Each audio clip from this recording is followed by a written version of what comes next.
তুমি অনেক দেরিতে বুঝবে আমি হারিয়ে যাওয়া মানেই শুধু একজন মানুষকে হারানো নয়।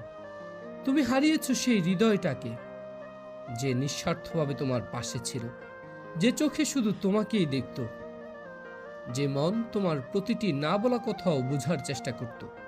একদিন হঠাৎ খুব মনে পড়বে আমাদের সেই সব দিন, যখন আমি ছিলাম।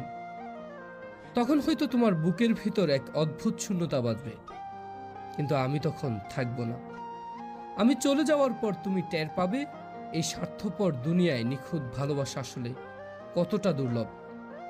ভালোবাসার অভাবে, অনুভবের দারিদ্র্যে তুমি ধীরে ধীরে পুড়ে যাবে।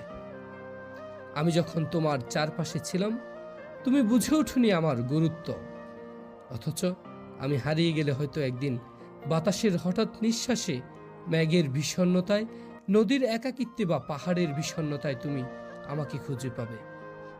কিন্তু সেই পাওয়াটা হবে শুধু অনুভবে, বাস্তবে নয়। তখন হয়তো মনে হবে, ইস, যদি আরেকবার সময়কে পিছনে নেওয়া যেত। কিন্তু সময় তো আর কারোর জন্য থেমে থাকে না। মানুষ যখন চুপচাপ সরে যায়, তখন সে আর আগের মতো ফিরে না। তুমিও একদিন বুঝবে ঠিকই, খুঁজবেও ঠিকই, কিন্তু আমি আর ফিরব না।